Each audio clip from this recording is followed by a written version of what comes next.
नमस्ते बंधु। आज एक बहुत इंटरेस्टिंग चीज लेके मैं आया हूँ।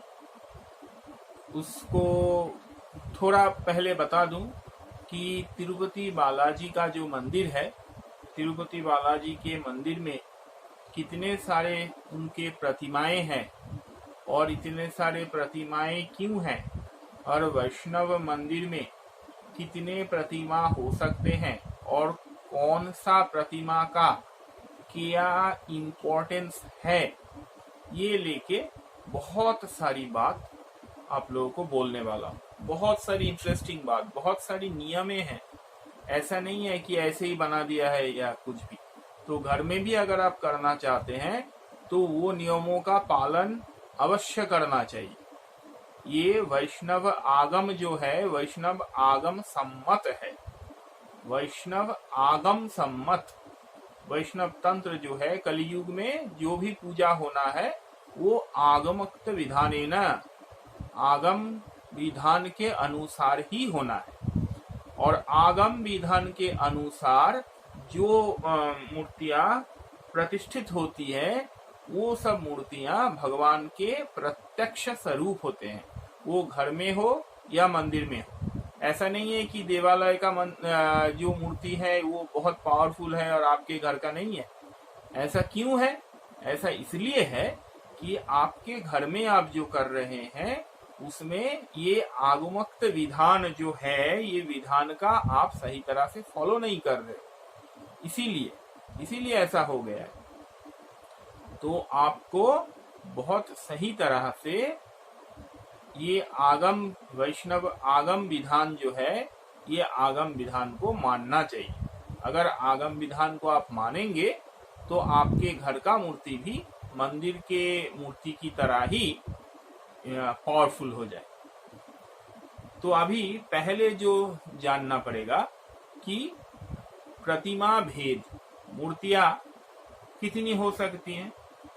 तो बोला जा रहा है तंत्र शास्त्र में कि प्रतिमा, पहली जो प्रतिमा का डिवीजन है वो हो सकता है कि चल और अचल, चल बिंब और अचल बिंब, that is movable idol, movable देवता एंड इमूवेबल आइडल।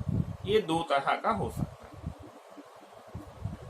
तो घर में जनरली हम लोगों को मूवेबल आइडल, मूवेबल डेटी होते हैं, मंदिर में इमूवेबल होते हैं, लेकिन मंदिर में भी मूवेबल होते हैं। तो ये क्या बोला गया है जो शास्त्र में कि अगर मंदिर में जो अचल बिंब, अचल प्रतिमा जो स्थापित करना है, मंदिर का जो ध्रुव बेर है, ध्रुव बेर बोलते हैं इसको, ध्रुव बेर, ये तिरुपति बालाजी के मंदिर में ये शब्द बहुत प्रचलित है, ध्रुव बेर। आप लोग जब दर्शन के लिए जाते हो, बालाजी के जो बड़ा सा मूर्ति देखने के लिए जाते हैं, दर्शन करते हैं, वो ध्रुव बेर है। लेकिन वही सिर्फ एक भगवान नहीं है, और बहुत सारे मूर्ति हैं।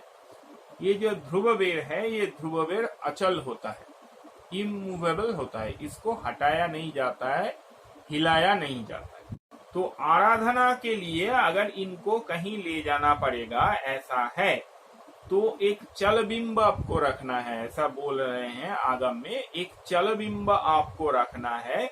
वो चल बिंब में ध्रुव बेर से भगवान को आवाहन करके आपको ले जाना है, पूजा पाठ करना है, फिर लाके ध्रुव बेर में ही उनका विसर्जन करना है, दैट इज ध्रुव बेर में ही उनको लौटाना है।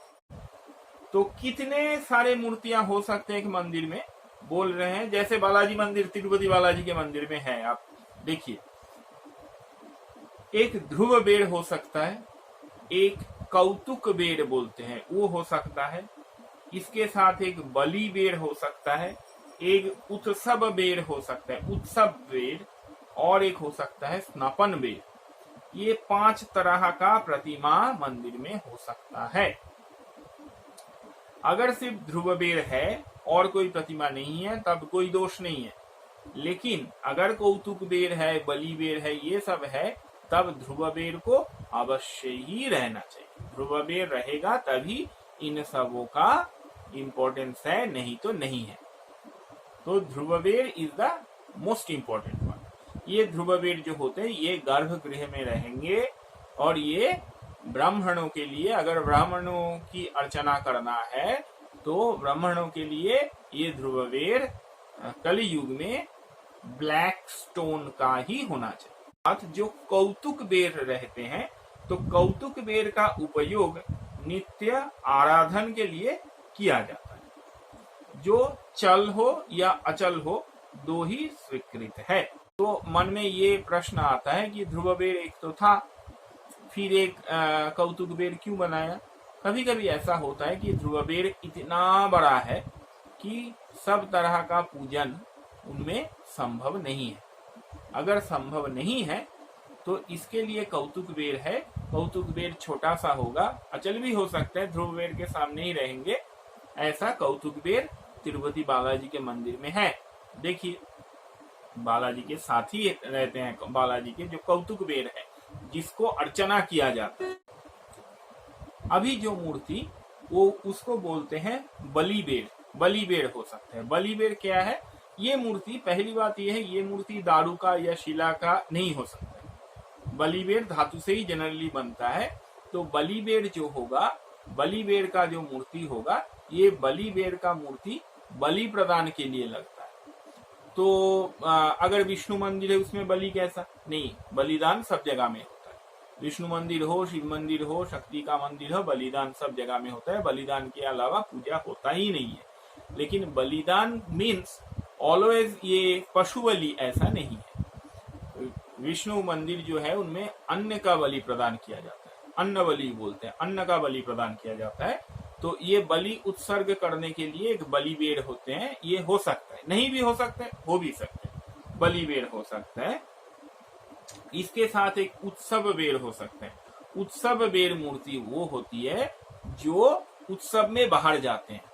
ऐसा कुछ कुछ मंदिर में है कि मंदिर के देवता और एक मंदिर में पूजन के लिए जाते हैं। तब क्या होगा? तब ये उत्सव है, ये तो नित्य कर्म नहीं, ये उत्सव है। तो उत्सव के लिए वो उत्सव बेर जो है, उत्सव मूर्ति जो है, उत्सव बेर बोलते हैं आगम में, उत्सव मूर्ति, वो उत्सव मूर्ति को लेके जाना पड़ता है। और एक होते हैं स्नपन बेर। ये स्नपन बेर अभिषेक के लिए लगता है। बहुत कुछ मंदिर है, शिवजी का मंदिर तो ज्यादा है जहाँ बहुत बड़ा बड़ा अभिषेक होता है। तो अभिषेक मूल मूर्ति अगर बहुत बड़ा साइज का मूर्ति है, ये तिरुपति बालाजी जैसा, तो उनका इतना अभिषेक नहीं हो सकता। तो इसीलिए पब्लिक अभिषेक भी होते हैं कभी कभी, तो उनको बाहर लाया जाता है। तो एक स्नपन बेर अलग से हो सकते हैं जिनको नहाया जाता है। तिरुपति मंदिर में भी स्नपन बेर है, वो मंदिर के अंदर ही रहते हैं, वो बाहर नहीं आते, लेकिन नहाने के लिए उनका उपयोग किया जाता है। अभी बोला गया है कि ध्रुवबेर कैसा कैसा हो सकता है। ध्रुवबेर ब्लैक स्टोन का हो सकता है, ध्रुवबेर धातु का हो सकता है, ध्रुवबेर दारू का हो सकता है जैसा जगन्नाथ जी है, ध्रुवबेर मिट्टी का भी हो सकता है, और ध्रुवबेर मूर्ति नहीं भी हो सकते हैं। ये सोच लीजिए, ध्रुवबेर मूर्ति नहीं भी हो सकते हैं। ऐसा हो सकता है कि कोई कुंड है, जैसा ज्वालाजी का मंदिर है, आग जल रहा है, तो ऐसा कोई कुंड है, कुछ भी है, वो ध्रुवबेर है, लेकिन उधर कोई मूर्ति वगैरह कुछ नहीं है। तो तब पूजन के लिए, अर्चन के लिए कौतुक बेर हो सकता है कि अंबाजी का एक मूर्ति रख दिया, कौतुक बेर, अंबाजी का एक मूर्ति रख दिया और कहीं जाने के लिए उत्सव मूर्ति, कौतुक मूर्ति, उत्सव मूर्ति, ऐसा। लेकिन ध्रुवबेर हो सकता है कि उसमें मूर्ति नहीं है। तो इसीलिए बोला गया है कि ध्रुवबेर चित्र, चित्रार्ध और चित्राभास तीन तरह का हो सकता है। चित्र मीन्स कंप्लीट डेट, कंप्लीट एक मूर्ति है। चित्रार्ध कुछ कुछ ऐसा, भैरव जी के मंदिर भी है, कुछ ऐसा है जहां चित्रार्ध है, आधा मूर्ति है, ऐसा भी होता है। और चित्राभास, चित्राभास होता है जैसा कोई शिला है, वो चिंतपूर्णी माता का मंदिर एक शिला है ध्रुवबेर। तो कुंड भी हो सकता है, ज्वालाजी का मंदिर, अग्निशिखा है, तो ये चित्राभास, आभास है, मूर्ति नहीं है, आभास है, तो ये चित्राभास बोलते हैं। ये सब ध्रुवबेर है। ये कहीं नहीं जा रहे, लेकिन इनके लिए पूजन के लिए एक उत्सव मूर्ति, एक कौतुक बेर, एक कौतुक मूर्ति, ये रह सकता है। अभी ऐसा बोला गया है कि ध्रुव बेर 3 तरह का हो सकता है, स्थानक, आसीन और शयान। स्थानक मीन्स स्टैंडिंग मूर्ति, आसीन मीन्स सिटिंग मूर्ति और शयान मीन्स लेटा हुआ मूर्ति। तो ऐसा हो सकता है। अभी सोचिए, तिरुपति बालाजी का मंदिर ले लीजिए, स्थानक मूर्ति है, ध्रुव बेर स्थानक है, भगवान खड़े हुए हैं, एकदम सीधे खड़े हुए हैं। अभी लीजिए कि आसीन बेर, आप सिद्धि विनायक का मंदिर ले लीजिए, आसीन बेर, भगवान बैठे हुए हैं ना। आप ले लीजिए रंगनाथ जी का मंदिर या पद्मनाभ स्वामी का मंदिर, ध्रुव बेर जो है वो शयान बेर, शयान मूर्ति है, तो लेटे हुए हैं। ऐसा 3 तरह का मूर्ति हो सकता है, स्थानक, आसीन और शयान। तो इसमें बोला गया है कि जो लोग अपना प्रतिष्ठानिक लाभ चाहते हैं, उन लोगों को आसीन मूर्ति ज्यादा पूजा करना चाहिए। और जो हर तरह का कुछ फल चाहते हैं, डिफरेंट फल चाहते हैं, उनके लिए स्थानक मूर्ति, स्टैंडिंग मूर्ति अच्छा होता है। और जो मोक्ष चाहते हैं, सिर्फ मोक्ष प्रदायक मूर्ति शयान मूर्ति होता है। मोक्ष प्रदायक शांताकारम भुजगशयनम पद्मनाभम सुरेशम, लेटा हुआ मूर्ति, शयन मूर्ति, वो मोक्ष प्रदायक होते हैं, ऐसा बोला गया है। अभी ध्रुव बेर के लिए स्थानक, आसीन, शयान 3 तरह का मूर्ति हो सकता है। लेकिन अभी देखिए क्या बोलते हैं कि इधर क्या बोल रहे हैं आगम में कि कौतुक मूर्ति जो होगा या जिस मूर्ति का रेगुलर पूजर्चन होगा, वो मूर्ति स्थानक और आसीन ये दोनों तरह का हो सकता है, लेकिन कभी शयान नहीं हो सकता। फिर चलिए बालाजी के मंदिर में जाते हैं। बालाजी के मंदिर में देखिए कि स्थानक मूर्ति स्टैंडिंग है, ध्रुव बेर स्थानक स्टैंडिंग, फिर कौतुक बेर जो है भगवान के साथ ही रहते हैं, वो भी स्टैंडिंग।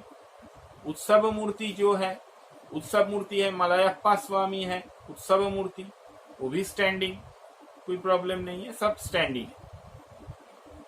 अभी चलिए रंगनाथ स्वामी के मंदिर में या पद्मनाभ जी के मंदिर में। जो ध्रुव बेर है वो शयान मूर्ति है, लेकिन जो मंदिर में गए हैं वो देखेंगे, नहीं तो फोटो में देखिए कि उनके सामने जस्ट, तो बहुत बड़ा मूर्ति है, उनके जस्ट सामने एक पंचलोह का मूर्ति होता है, जो भगवान विष्णु का खड़ा हुआ मूर्ति है, 2 साइड में श्रीदेवी और भूदेवी खड़ी हुई है, स्टैंडिंग मूर्ति है। ये कौतुक बेर है, इनका रेगुलर अर्चन होता है, कौतुक बेर है। ये देखिए, ये जो कौतुक बेर है, ये रंगनाथ जी का और पद्मनाभ जी का, ये एग्जाम्पल ले लीजिए। ये जो कौतुक बेर है, ध्रुव बेर जो है, मूल मूर्ति जो है वो तो शयान है, तो ये मूर्ति उसका कॉपी क्यों नहीं है? इसलिए नहीं है कि कौतुक बेर कभी शयान नहीं हो सकता। शयान मूर्ति कौतुक बेर नहीं होता है, आगम में निषेध है, इसीलिए खड़ा हुआ मूर्ति का पूजन करते हैं। अभी चलिए आप लोगों को तिरुपति बालाजी के मंदिर में समझाते हैं कि कौन सा मूर्ति क्या है और कितने मूर्ति है। पहली बात यह है कि तिरुपति बालाजी के मंदिर में ये क्लियरली बोला गया है कि पंचबेरा, उधर पंचबेरा है, अर्थात 5 टाइप का मूर्ति उधर है। ये जो पंचबेरा होता है, इसमें पहला है ध्रुव बेरा। ये जो ध्रुव बेर है जो वेंकटेश्वर का मूल मूर्ति है, जो अराउंड 8 फीट हाइट है, 8 to 9 फीट हाइट है, तो वो है ध्रुव बेर, जिसका हम लोग दर्शन करते हैं। उसके साथ होते हैं, पास में ही रहते हैं कौतुक बेर या भोग श्रीनिवासम। ये जो भोग श्रीनिवासम है, ये एक 1 फीट सिल्वर का श्रीनिवास का मूर्ति है। ये 614 AD में एक पल्लव क्वीन थे, पल्लव टाइम के सम्राज्ञी थे, संभाई प्यारिन देवी। उन्होंने ये जो मूर्ति है, ये भोग श्रीनिवासम जो है, ये सिल्वर का 1 फीट ए श्रीनिवास का एग्जैक्ट कॉपी एक मूर्ति इसको दिया था। तो ये मूर्ति मूल विराट जो है, ध्रुव बेरा जो है, उनके साथ बांधे हुए रहते हैं। ये मूर्ति भोग श्रीनिवास का जो मूर्ति है, वो मूल विराट मूर्ति के पास से कभी हटते नहीं हैं। इसके बाद है स्नपन बेरा। स्नपन बेर जो है, इनको बोलते हैं उग्र श्रीनिवास। इस मंदिर में उग्र श्रीनिवास बोलते हैं। आगम शास्त्र के अनुसार यह है स्नपन बेर। ये जो स्नपन बेर है, ये उग्र श्रीनिवासा, ये भी मंदिर के मूल मंदिर के अंदर ही रहते हैं। साल में एक बार एक कौशिकी द्वादशी में बाहर आते हैं। तो इस मूर्ति का डेली अभिषेक होता है, जो पंचामृत अभिषेक वगैरह सब कुछ होता है, तो इस मूर्ति का होता है। अभी आ जाते हैं हम लोग उत्सव वेर। ये जो उत्सव वेर या उत्सव मूर्ति जो है, ये है मलयप्पा स्वामी। एक बड़ा साइज का पंचलोह का मूर्ति है मलयप्पा स्वामी। तिरुमला हिल में ही ये मिले थे। ये उत्सव बेर भगवान विष्णु का मूर्ति है। दो साइड में श्रीदेवी और भूदेवी खड़ी हुई है। इसके साथ अभी पांचवा है बलि बेर, जो बोला गया था बलि प्रदान के लिए, बलि बेर। इस मंदिर के बलि बेर का इस मंदिर में नाम है कलवु श्रीनिवासम। ये जो कलवु श्रीनिवासम है, ये भी एक पंचलोह का आइडल है। तो ये बोला गया था कि बलिबेर कभी स्टोन का या वुडन नहीं हो सकता, तो बलिबेर पंचलोह का ही होता है। ये कलवु श्रीनिवासम जो है, ये इस मंदिर का बलिबेर है। ये बलिबेर गार्जियन डेइटी समझा जाता है, मंदिर का रक्षा करते हैं। और एक काम ये करते हैं कि मंदिर का यही चीफ अकाउंटेंट है। ये कलुहु श्रीनिवासम जो है, यही चीफ अकाउंटेंट है। और यही ये अकाउंटेंट्स लोग जो मंदिर में काम करते हैं, इनके पास रिपोर्टिंग है सबका। तो ऐसा पंचबेर होता है, आगम शास्त्र के अनुसार पंचबेर होता है। और ये पंचबेर लेके ही ये तिरुपति बालाजी का मंदिर चलता है। और ये मंदिर पूरा के पूरा वैखानस आगम, वैखानस कल्पसूत्रम, वैखानस आगम तंत्र, वैष्णव तंत्र के अनुसार चलता है। एग्जैक्टली वैष्णव तंत्र, ये वैष्णव आगम, उसमें भी दो टाइप का होता है, पंचरात्र आगम और वैखानस आगम। तो वैखानस आगम के अनुसार चलते हैं, और वैखानस आगम के अनुसार ही इस मंदिर में इतने मूर्तियां हैं। तो अगले बार जब श्रीनिवास जी का या वेंकटेश्वर जी का दर्शन के लिए तिरुमला जाएंगे, तब जरूर ये मूर्तियों को ध्यान से देखना। भगवान का वो जो भोग श्रीनिवास है, वो मूल मूर्ति के साथ ही सामने रहते हैं, एकदम छोटा सा। और अगर आप कोई पूजा पाठ में भाग लेते हैं, टिकट लेते हैं, तब आपको मलयप्पा स्वामी का दर्शन जरूर हो जाएगा। जय श्रीनिवासा, गोविंदा गोविंदा।